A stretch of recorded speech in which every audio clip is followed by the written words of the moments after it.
Let's head to the dojo. Dan Price returns to discuss the second chapter of BigFoot Knows Karate, Born Under a Bad Sign. The Byword starts now. Welcome into another completely animated episode of the Nerd Byword, the only podcast offering astrological advice alongside comic book recommendations.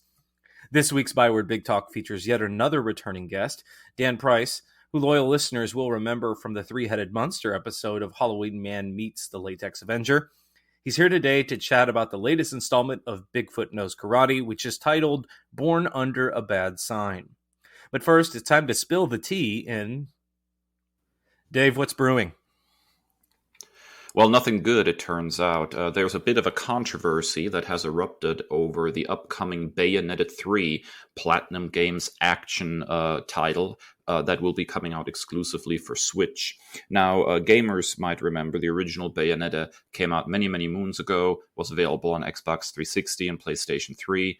And when things were not looking good for development on Bayonetta 2, Nintendo actually swooped in, offered some financing to make sure that Bayonetta 2 can happen, and under the condition, of course, that it would be released as a exclusive on their platform, which was the Wii U at the time. Now, since the game has been re-released, of course, also on the Switch, and once again, for Bayonetta 3, Nintendo is bankrolling Platinum Games development in part, and so it is going to be once again a Nintendo exclusive title. Now, the thing that has gotten a lot of fans upset is that original voice actress, Helena Taylor, was announced a while back to not be reprising the role of Bayonetta. Instead, one of the top industry voiceover professionals, Jennifer Hale, you may know her as Commander Shepard from the Mass Effect games, is now going to step into the role. So Platinum Games at the time claimed that there were quote-unquote various overlapping circumstances that made it difficult for Helena to play Bayonetta again. However, just very recently, over the last couple of days, as of this recording, Taylor has gone onto social media and is disputing this account and basically saying that she was lowballed when it comes to pay and she had to decline. In fact, in this social media posting, Taylor claims that Platinum only offered her $4,000 for the entirety of her performance. And based on the trailers, it looks like she is actually going to be voicing multiple versions of the same character in sort of a multiverse situation, which means, a lot more work even than on previous games.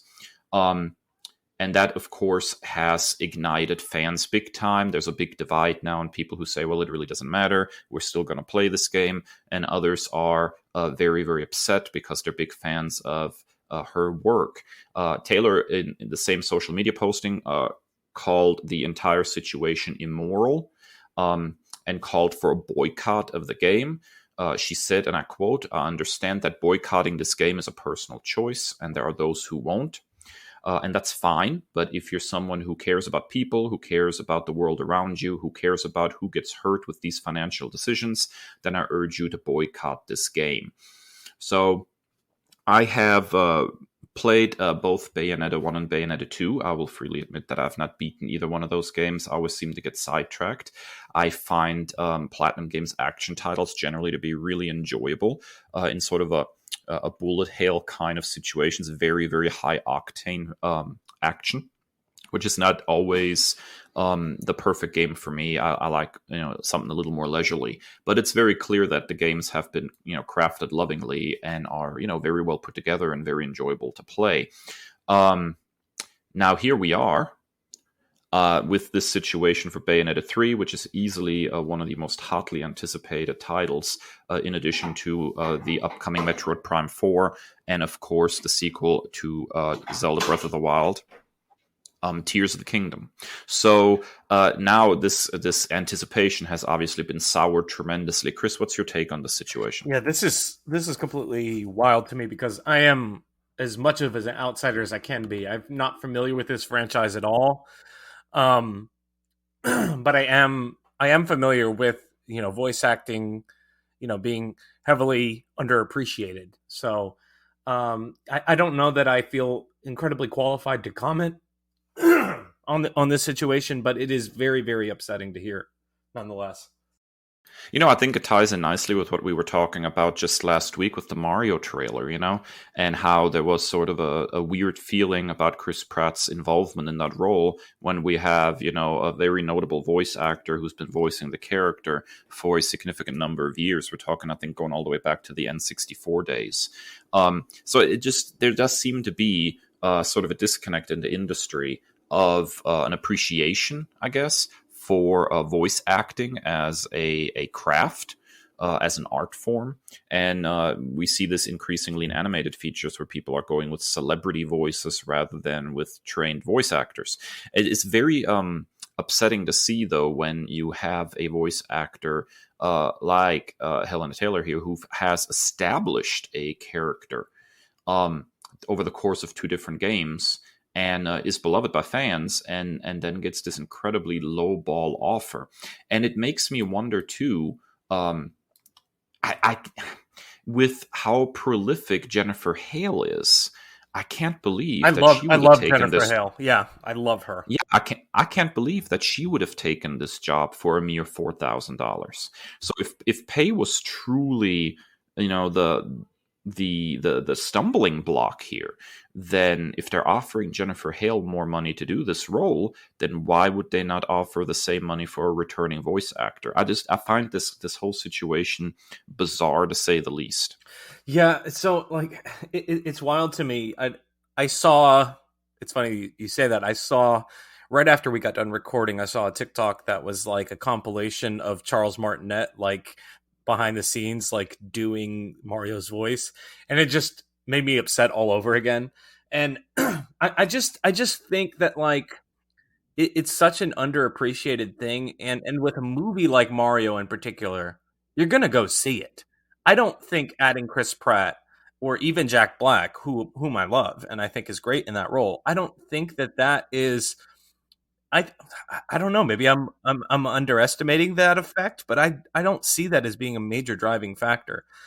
In contrast, I love what Star Wars has done with things like The Mandalorian and what rumors and rumblings we're seeing for the Ahsoka series, because you have Katie Sackhoff, who voiced Bo-Katan in the animated series, and she portrayed that character in live action. So bringing, attention to a voice actor, and now the latest rumblings, which I hope are true. I don't know why I didn't make this my news story. Lars Mikkelsen, who you may know his brother Mads Mikkelsen, voiced Grand Admiral Thrawn, your fave, during Star Wars Rebels, and is now rumored to be in the running for the live action role in the Ahsoka series. So I love, in contrast, the love that these voice actors are getting. And I just don't understand why we're so short-sighted in that. Yeah, it's a troubling situation.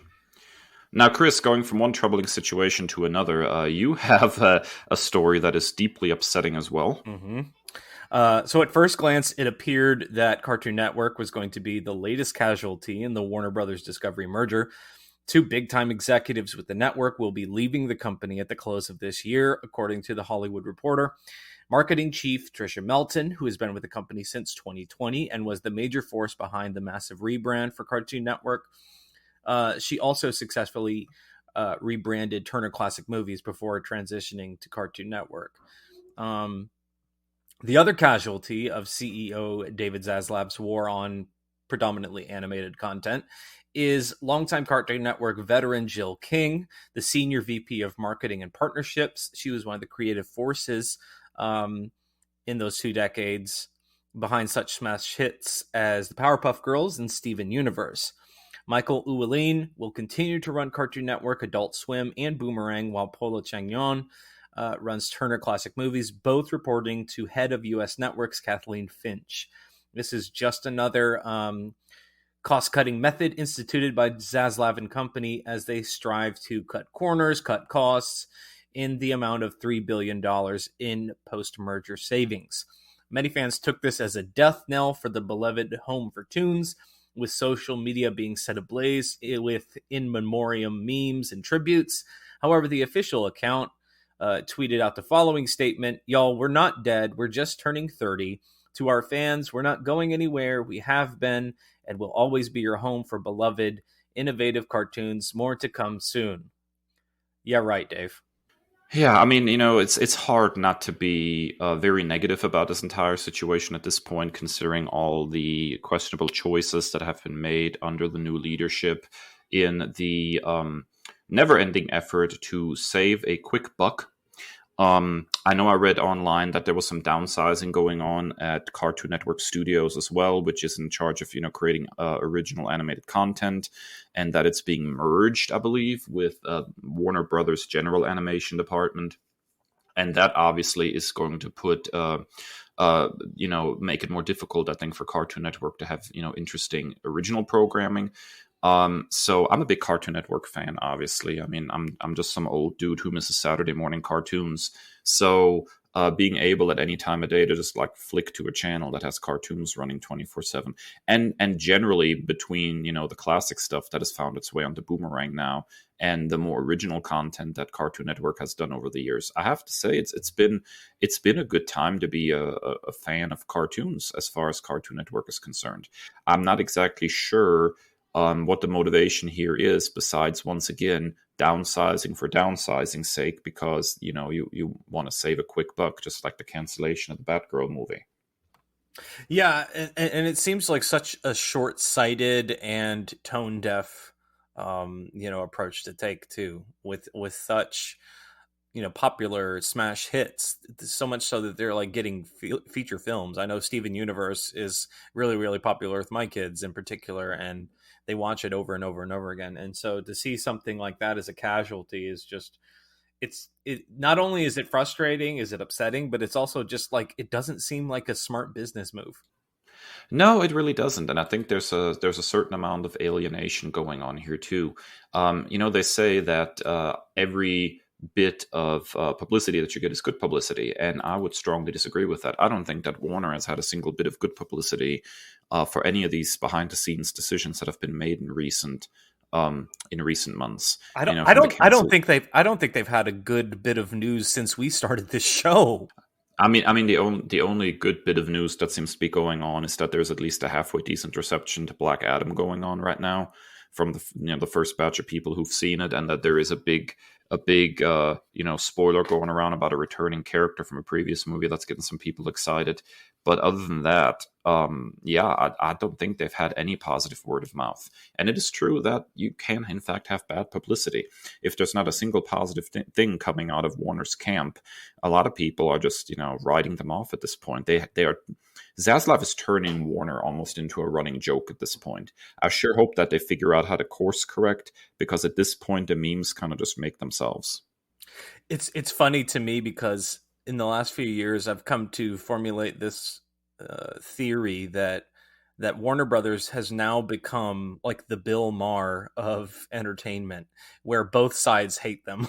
Like, nobody's happy. Like, the Snyder bots, of course, are not, and everybody else is not happy with them. Like, you're just pissing everybody off. I think that sums it up pretty well. All right, that wraps up the Nerd News segment for this week. Return after our first break for another Byword Big Talk, this time with Dan Price, as we take karate lessons.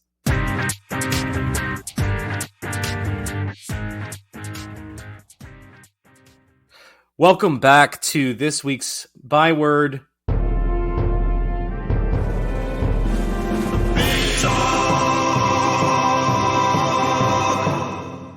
And we have yet another returning guest. We're going on tour with this one, guys. So Dan Price, who we previously spoke to alongside Drew Edwards and Paolo Hernandez for the Latex Avenger and Halloween Man crossover, is now coming back to talk to us about his other baby, BigFoot Knows Karate, Chapter 2, Born Under a Bad Sign. Dan, thanks for coming back and give us another chance. Oh, that was not another chance. It's my honor to be here, first of all. Yeah, thank you, Kris, for giving me the time tonight. I really do appreciate it.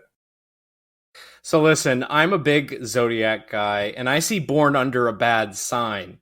What is, in fact, Bigfoot's Zodiac sign, and why is it bad? Honestly, the Zodiac has nothing to do with the title of the book. If I had to, I don't even really know my own star sign, to be perfectly honest with you. I'm a Gemini, but I don't know what his zodiac sign is. Never came up in the world building portion of this whole thing. But it's funny that you should mention, like, I don't know if it's zodiac, but the constellations, because there is a character in this issue that is named after a star. Yeah, so that's as close as we get. But touching on the astrological, it's just more the astronomy of the whole thing, I guess. But yeah, there is one character that is a character that's steeped in mythology. There's a star named after the character. So take us under that title then. Sure. What does it mean to be born under a bad sign? So here's a little, I've never said this, I don't think, on a podcast yet. The titles from here on out in this first arc are actually all titles of old blues songs. And the song Born Under a Bad Sign by Albert King is something that is a favorite of mine.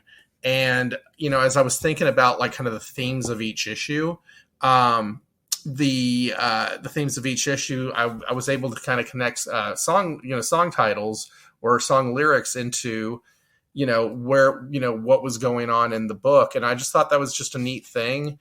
It was just it was interesting to me at the very least, just because I am a big blues fan. And I feel like, with the character himself, while we're not listening to blues music as we're playing, reading the comic book, right? He's got, if you were the only one of your kind and you were isolated from the entire world, nobody knew you exist, I think you'd have the blues too. Do you, I've seen a couple of X-Men writers like share their Spotify playlist. Do you have a playlist when you're writing? I do. And creating? I do. I have two playlists, so I'm pulling it up real quick so I can read off some of it to you. It's a mixture. I'm a very eclectic music fan. Yeah. And so I love blues, like I mentioned, and I love punk rock. And so like this playlist, my BFKK playlist, it's Tito and Tarantula, When You Cry, Down on the Street by the Stooges, Battle Sirens by Tom Morello with Knife Party, the Creo Outlaw, which is like a techno-ish type thing. We actually used that song as the trailer for issue 1. Wolf Mother, The Rack on Tour, Sun House, Grinning in Your Face, Hendrix, the Jimi Hendrix Experience doing the long version of Voodoo Child, Big in Japan by Tom Waits, Unfuck the World by Prophets of Rage. Sorry if I just cussed and shouldn't, but, Thunder Kiss 65 by White Zombie. So you kind of get the mix of what I'm going for when I'm, some Danzig, that kind of thing. Clutch, so Johnny Cash, God's Gonna Cut You Down.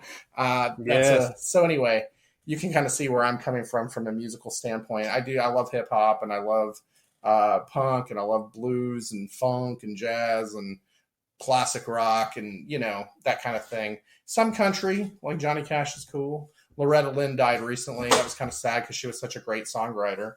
But that's kind of my musical wheelhouse right there. So for new listeners, maybe they didn't catch the Latex Avenger Halloween Man episode. Sure. Give us a brief overview of what made you want to meld the idea of Sasquatch and martial arts. Sure. So originally this kid, we talked before about Latex Avenger, right? And he's got his sidekick Spermicidal Foam Lad, and together they repel crime 99.9% of the time. That is, the world that I was writing in for a long time. I had that book. I had a book called Masters of the Obvious that lived in the same universe. And BigFoot Knows Karate was supposed to live in that universe to begin with. I just liked the title. And I thought it would be funny. And I wrote this script for it, had a treatment together. And when I got done looking at it and, some of the sketches I was doing for it, it wasn't very good. Got to be honest with you. And so I shelved it. I kept the name around, pinned to the wall so I could look at it for a few years. And then what happened was I started doodling the character again, but this time in a completely different art style, not funny at all. It was he was sad. You could see it in his eyes, and he was, there was a desperation and a kind of a loneliness, a longing, is what and the character really ended up taking in the first iteration of the second round, a very depressed tone to it. It was a very somber story, and he ended up actually, the beginning of it was being so lonely that he actually jumped off a cliff. But fortunately for him, he woke up in a temple, and he was trained up to be a martial artist by the master. And then it turns into the usual story that you get, he gets hurt, the master finds him, he gets trained up. There's somebody in the dojo that doesn't like all that, takes out the master, revenge, I didn't want to do that story either. So I just kept doodling the character and thinking about the character. And then finally an idea popped up in my head that seemed like so different from what I was originally going for, that didn't have just that passe, martial arts movie storyline.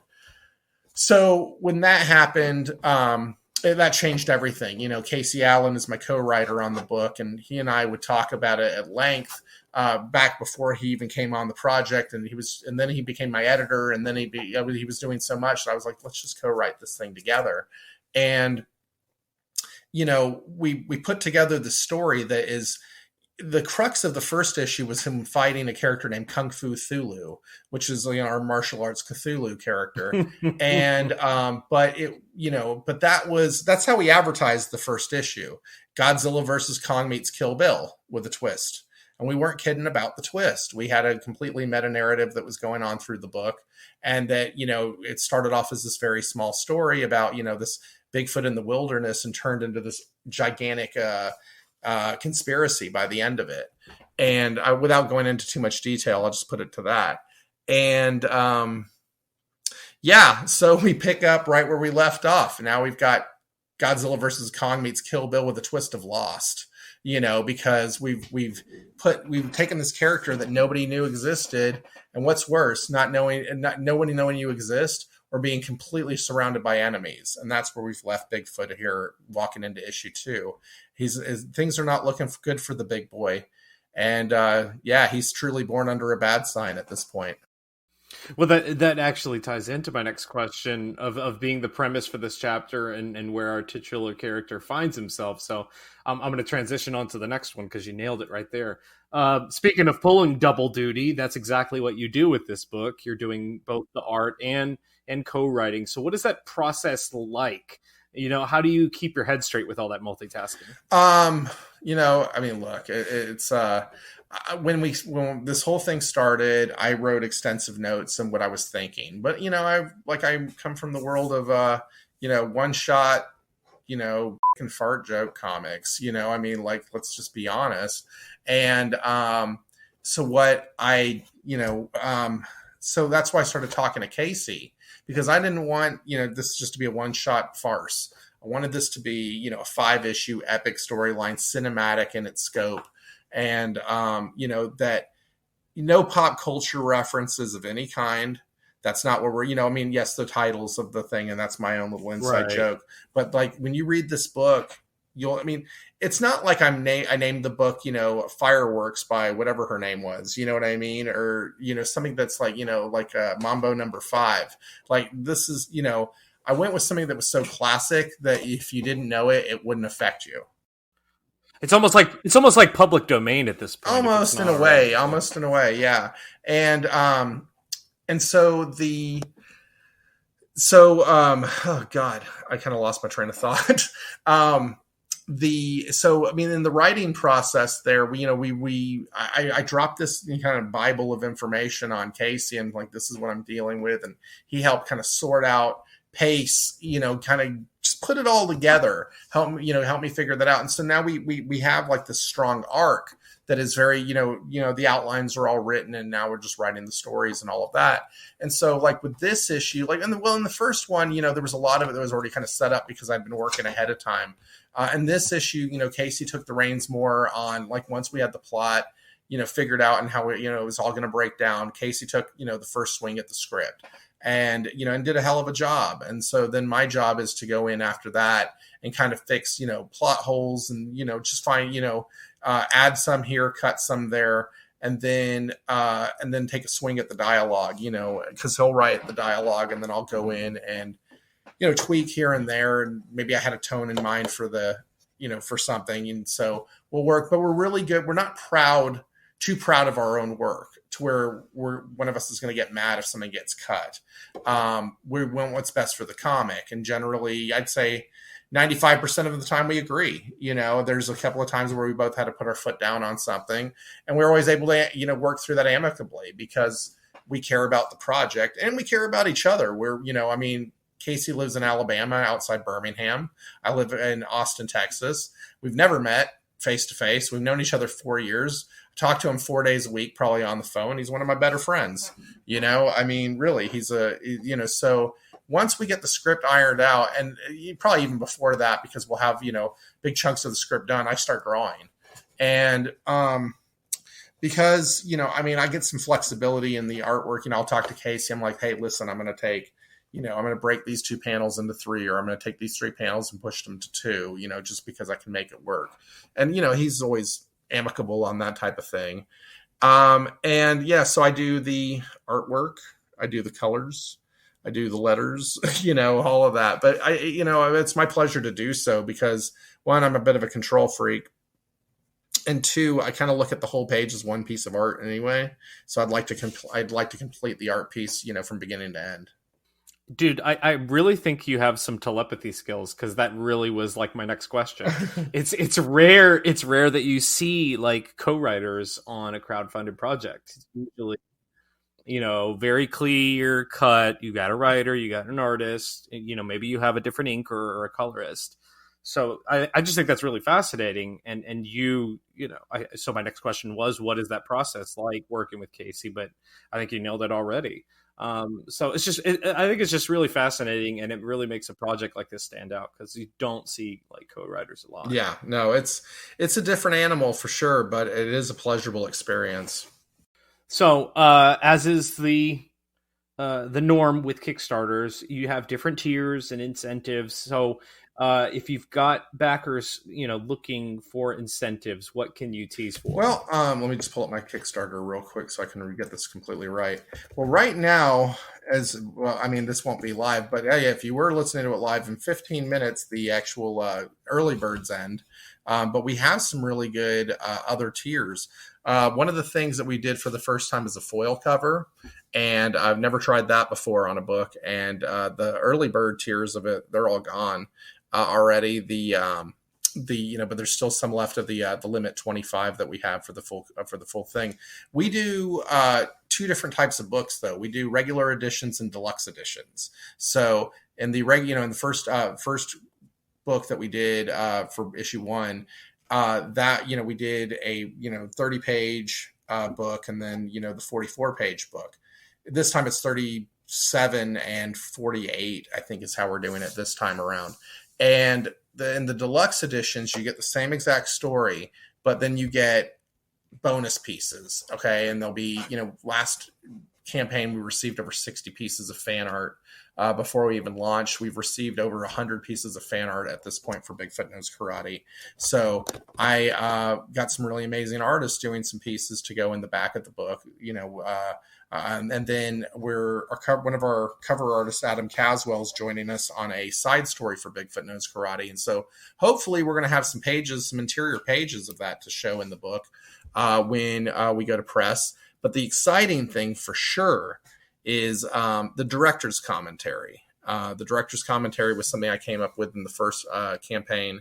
And we actually used that for Halloween Man Meets Latex Avenger as well. It's something that, nobody had really done.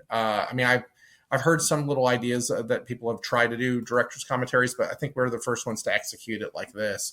There's a QR code on one of the pages of the deluxe edition, and you click on the QR code and it takes you to a private YouTube channel.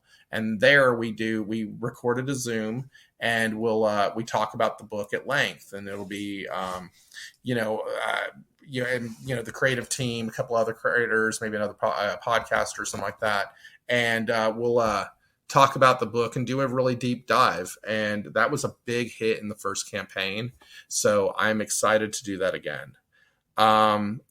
Retailers, we're doing a retailers tier this go around. We got catch-up catch-up books if you missed the first issue. And we even have the 4-pack of covers of regular and variant, the regular and deluxe editions. And then we even have an 8-pack as well that you can get the regular and deluxes from issue 1 and issue 2. So there's quite a bit of stuff. We didn't go crazy with a lot of ancillary products and that sort of thing. Really wanted to keep it focused to the book. And but there's a lot to choose from, even if it's just comic books. You know what I mean? Okay, so I'm looking at the Kickstarter as well, and I'm just reminded of our last conversation. We talked about this evoking something like Samurai Jack for myself, and I think you had mentioned that as well. And it's just I don't know like where we go from this. I'm going off the rails, but like it's just so frustrating to see something is so inspirational for us and our generation, like Cartoon Network, to be like shelved essentially by this merger as another one bites the dust thanks to Warner Brothers Discovery. Yeah, no, I mean, the influence of Samurai Jack for me actually really wasn't a thing. I've only seen about 20 minutes of the show when my nephew was really? 5. Yeah, and he's like 26 now, but what I remembered of it, I remember it being beautiful. When people tell me it looks like Samurai Jack, I mean, how do you not take that as a compliment? It's a shame about Cartoon Network because there was a lot of stuff on there that I really liked. I was a big Adult Swim fan. I thought that was, oh man, Aqua Teen Hunger Force. That was like my high school years. Yeah, I loved Space Ghost Coast to Coast when they were doing that. I thought that was hilarious. The Harvey Birdman was pretty good. And then you'd watch just reruns of old stuff on there and that sort of thing. But I liked Cartoon Network. There was a show that they used to have on years ago called the Ink and Paint Club, where it was just like old cartoons, like black and white stuff. And I would just vibe on that. I like cartoons. Recently I was just watching the Max Fleischer Supermans over again while I was working on something. So good. I mean, that rotoscoping with the animation over the top. It's to think it's like that old and like it still stands so true. Like it was made yesterday. Oh, yeah. So, it's so stylized to that deco look, and it's beautiful. But I mean, but you got to take, people take influences from everywhere, I mean, there's people have said to me that the backgrounds of my comic look like, especially in issue 1, look like something out of like Hanna-Barbera, like old cartoons and stuff like that. Yeah. And so, yeah, I get that vibe completely. The second issue is such a change in environment. He's a Bigfoot out in the wilderness in issue 1, and now he's just in this industrial nightmare. It's pretty, we really did flip the script on him in this one for sure. It just seems like there's such a divide between, corporate executives and the influence that animation has on so many creators even, and like how it kind of, is an advent for the creative process. It's just incredibly frustrating that they're so short-sighted. Well, we live in a world now that it's like studios don't take risks anymore. I mean, that it's like I was hearing a bunch of people complaining on Twitter recently about like, that hiring big name actors to do voiceovers in cartoons is, yeah. I mean, I'm not going to go into the whole argument of the whole thing because, but I think that, people should be willing to take risks. Studios should be willing to take risks on independent film, on creative animation. I mean, you'll never see anything as wild as a Liquid Television ever again. I don't know if you remember that on MTV years ago, but yeah. Liquid Television was completely. I mean, it was almost avant-garde in the way that it would play with animation and storyline and things like. It was very cool. I mean, the Max is incredible. So there is so many, I think it's a shame that, that they'll only invest in the blockbuster projects anymore, but that's, that's where indie comics come in. We're the voice that is going to change, that turns that tide. You see, look, I'm the worst nerd ever for what I'm about to say. I'm over Marvel movies. I'm over DC movies. I'm over both of those universes, and not for any other reason that I've just read it before. You know, I mean, Yeah. for years, there's nothing wrong with the characters. They're wonderful. I don't care if they're, retconned and, look, they've been killed and retconned and changed and this and that and the other. And that, you know what? I don't get upset about that stuff. Do you know why? Because I'm a grown man who has been reading comics since he was 8 years old and has the forethought to think, to think, hey, they're not writing these for me. They're writing them for a younger generation, and as well they should. So I get really, I know a lot of older readers have a lot of reasons that they get mad for and don't read those comics anymore. I'm in the same boat with them in terms of I don't read them anymore, but for completely different reasons. You know what I mean? I love independent comics. I love new ideas. I love new stories. I love new creators. I love people who think outside the box. I think it's cool that we had a Cthulhu who could do Kung Fu. I think it's neat that I worked on a character that has a rubber on his head. You'd never find that in the big two ever, you know? And so I am, I like comics. I like the stories and stuff. Sure. But what I really love is the process. And I love telling stories, and there's nothing wrong with the average, Avengers issue or something like that. Nothing at all. That's not where I gravitate to. I mean, like the latest things I read were like Something's Killing the Children, The Last Ronin, and those are stuff by big names. Oh, Last Ronin. Yeah. Oh, so good. Good. Yeah. But if I'm going to spend my time reading something, I mean, I just picked up, Magic Powder by Jeff Schiller, off of Kickstarter. That's great. And, Frankenstein and the Unconquered right now is out, and I got the first issue of that. I saw that one. Yeah. I saw that one. Yep. Apex Cybernetic Samurai Owl. That's cool as hell to me. Space Oddities. I'm just grabbing. So, the Wonder Duck. I mean, there's just so many crazy things out there, and I usually just look for the craziest stuff out there. So, I mean, lesser known comics. I recently just saw the guys from there, and they handed me a big old stack of books. So Mark's a great guy, and yep. We just had Mark on. So his episode is coming up soon. I even talked about going to Nashville with him. So those guys. Yeah, no, Mark was actually just texting me while we were here in this podcast right now. So he was asking me a question real quick, but yeah, we spoke on the phone earlier today. We were in a Zoom earlier on a different thing, and we've had like 3 different interactions over 3 different types of media today. But that's the indie comics community. I mean, that's we're all in this together. I really firmly believe that. I do not look at the other creators as competition. What's the point?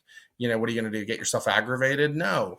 If we can work with each other and we can learn from each other. Hell, Christopher Michael from the book Crit. We launched our books at the exact same time on Wednesday. And instead of like trying to split the audience on live streams and stuff like that, we said, let's just launch them together. Exactly. Yeah. And so we did a live launch party on Instagram. We had over 230 people watch that live stream that night.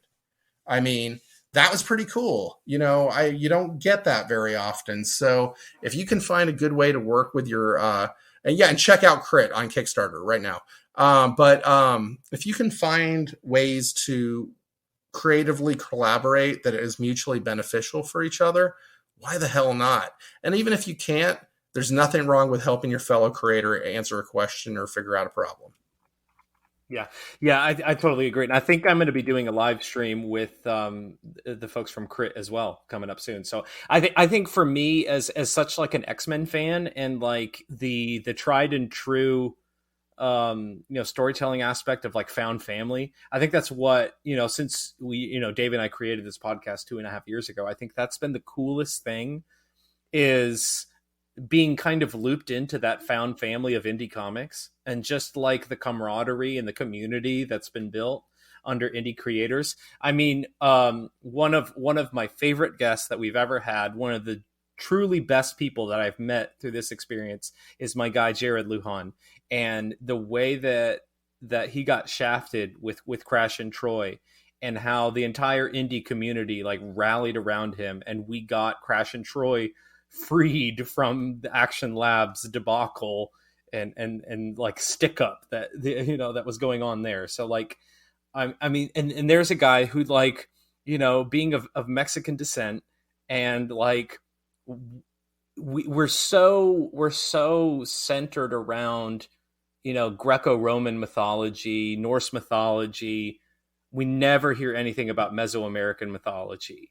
Like, where are the Aztec and Mayan, deities in comics, And so, just the simple tagline of "Give Mexicans swords" is so freaking cool to me. It's so creative. It's so new. And you're never going to get that at the big two. No, you're not. And, I have a friend here in Austin, Kevin Garcia, who has a book that falls in line with what you're talking about. And I love it. I love that people that indie comics allow people to do that because, they're never going to take those types of chances in the big two. And, I like the fact that they push for what they're pushing for right now. I mean, I respect that completely, but they're never going to give it full force. I don't feel sorry. And then you look at things like, there was a problem with, and I hate to get into all this stuff, to be honest with you, but there was an issue recently of Thor and Miles Morales, turning into the same character. I remember that one. Yep. Yeah. Yep. I mean, and here's the thing. I know that writer.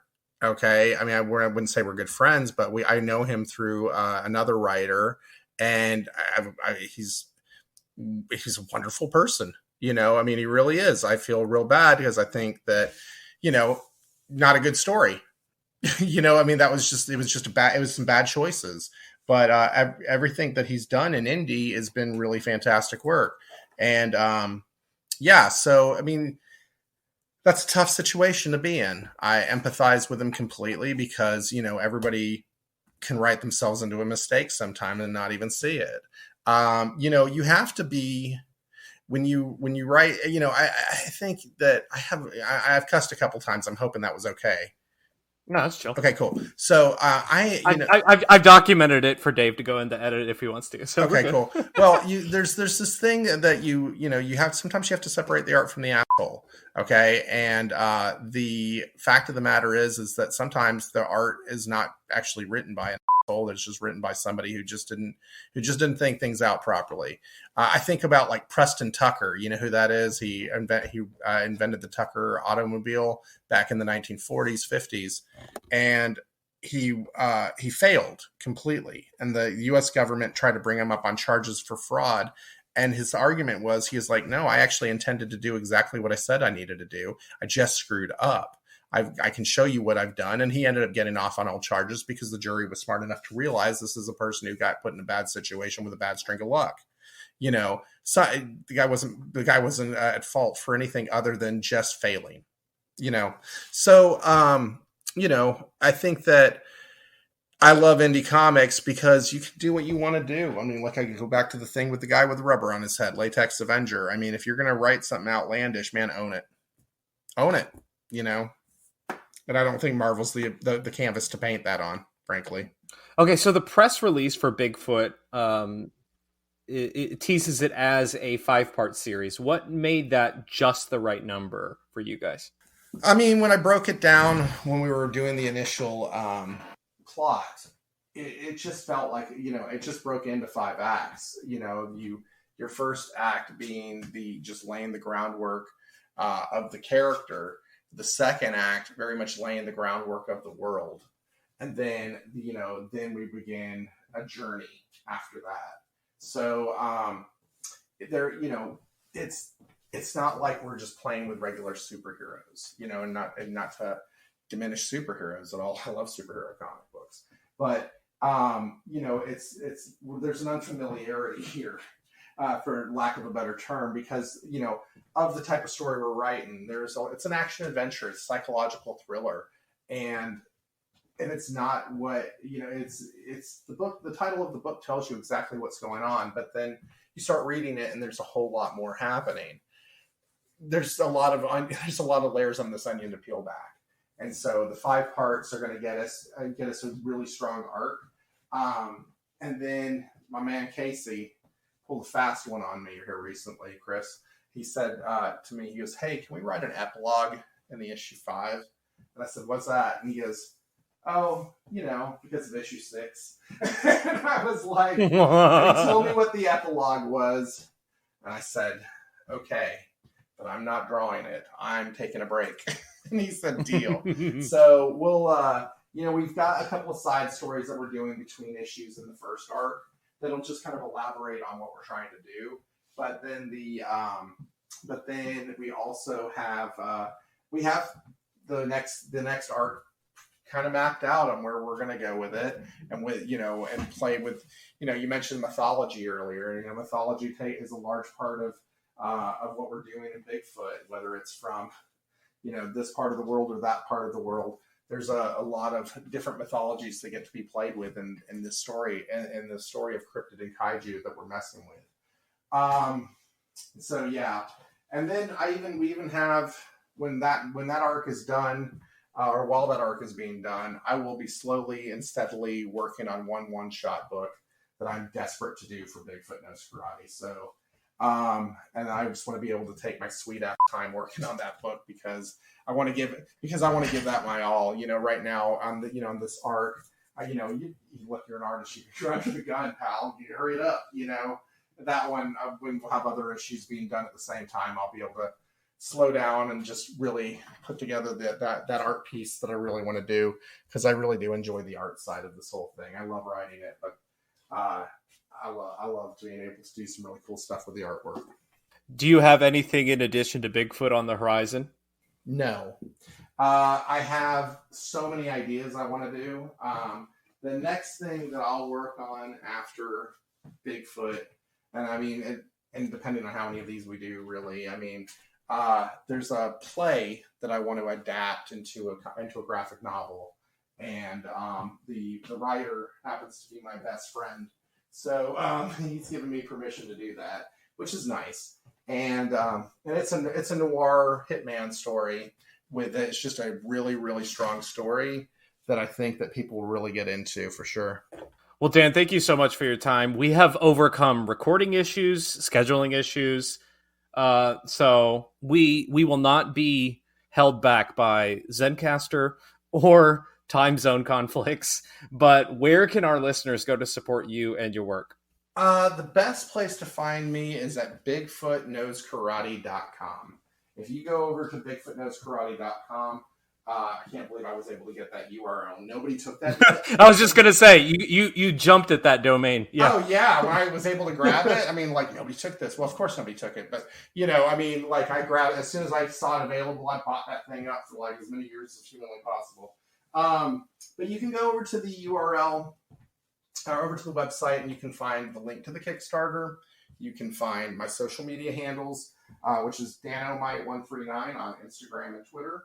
You can also get shirts and mugs and all sorts of stuff in the shop, as well as get links to buy, back issues. But the big thing right now is please do check out the Kickstarter. We've got a two-fisted, two-footed fury right there for you. And we hope you come out and check it out, because first campaign, the first book, people really seem to dig it. And let's keep the good times rolling. So, Dan Price, Bigfoot Knows Karate, Chapter 2, Born Under a Bad Sign, blues music. It doesn't get better than that. Dan, thanks so much for your time, man. Kris, thank you so much for having me. I had a blast. All right, special thanks to Dan for coming back on the show. Be sure, by the time this episode releases, there's just a few days to get on the Bigfoot Knows Karate train. So be sure to go and support that on Kickstarter if you have the ability to do so. When we come back from this, our final break, we're going to finally, the nightmare is over. We are returning to Nerd Commendations.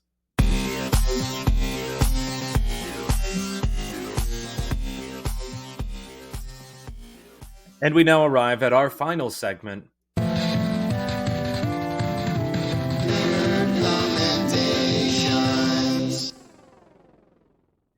Yes, at long last, after several weeks of my misery for your pleasure, we are back with our Nerd Commendations. Popular media, whether they be comic books, video games, novels, shows, films, what have you, that we think are awesome and we want to share with you. Now, Dave went on an indie binge before spooky season even started, and he said, get ready for some weird. Here is the aforementioned weird. Can I just also point out that Nerd Nightmare is over? Let me go ahead and talk about a horror comic book for a second, Kris. It never ends, You can't. my friend. Too bad this is not a visual medium. You can't see the dead inside look in my face right now. Oh, that would be a look that I would almost be paying for to see. Time for Patreon just to see the dead look. Want to see the dead look in my eyes? Shell out $5 a month. So let's talk about Stray Dogs for a second. So as Kris has mentioned, I've kind of went on an indie binge, whatever that might mean. Basically, I've kind of turned my back on big two superhero comics for the time being, and I'm just bouncing around from stuff from major publishers like, Image and Boom, but also going with some, European comic books. And so my Nerd Commendations over the next few weeks are going to take a very eclectic approach, I think. I have a backlog of 6 or 7 Nerd Commendations already, and I'm still eagerly chomping away at various really, really fun comics that I'm reading.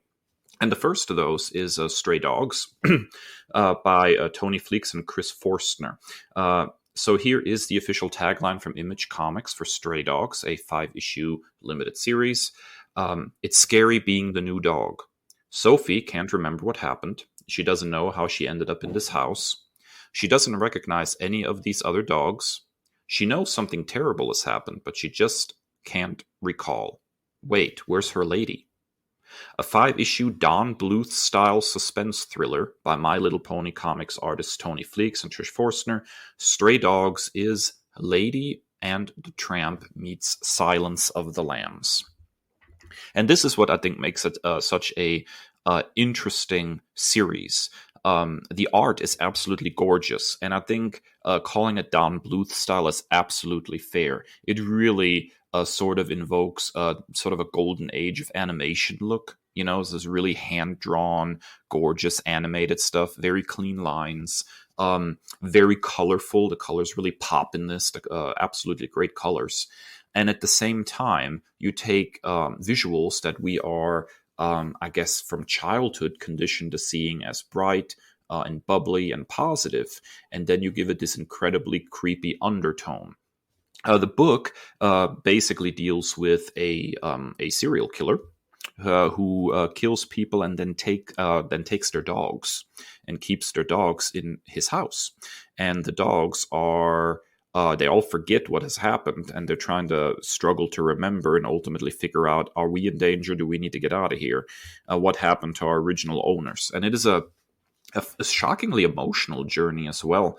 By the end, you kind of, although the ending is not like super downer, there are some very harsh events that kind of like take you aback and really make you feel for these characters. So don't let the cutesy art fool you. This one has some very, very creepy undertones. It's very suspenseful. And totally worth the price of admission. I know there's a trade paperback available now. So I would totally recommend checking out Stray Dogs. I'm so glad to be a cat dad right now. although my younger cat is probably like serial killer material. I have to watch him with both eyes at all times.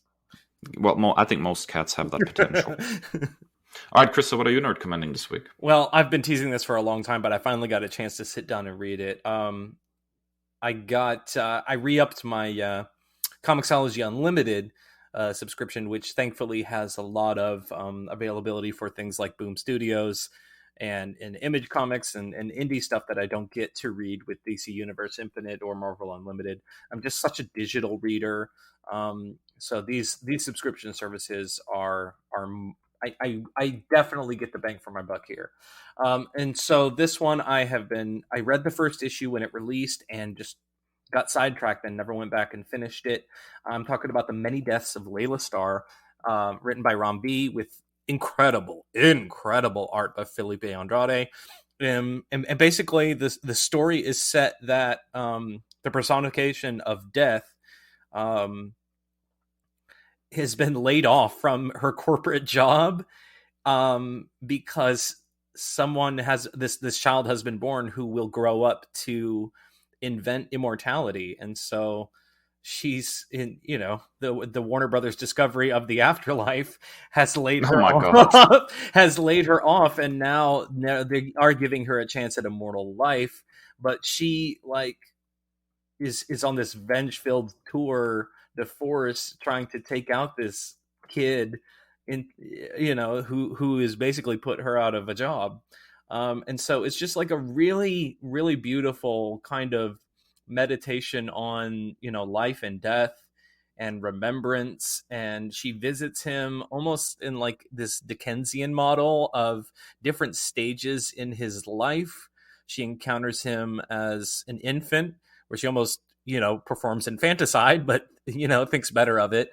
And then she sees him as a young child, as a teenager, as a middle-aged adult, and then in the latter years of his life in the fifth and final issue.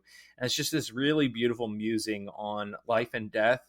Like if you're a fan of the Sandman, I highly recommend this book. It's just like something along the lines of Sandman, but like with this kind of bright, like fluorescent Indian flair. It takes place in Mumbai. And it's just a really, as someone who, as I talked about recently, I just love culture, and I'm such a geography, anthropological nerd. Seeing this story set in a world like Mumbai, and seeing the different mythologies of the world that are not exactly like pop culture.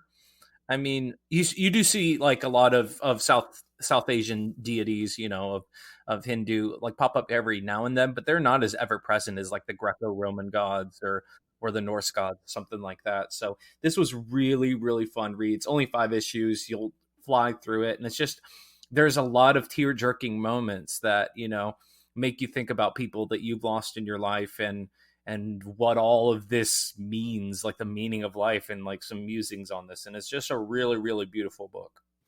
Yeah, so I have read this in my binge of indie books. It was actually originally going to be one of the first things I wanted to nerd commend after Nerd Nightmare. And then you were like, I'm going to recommend this book. I was like, he called dibs. All right.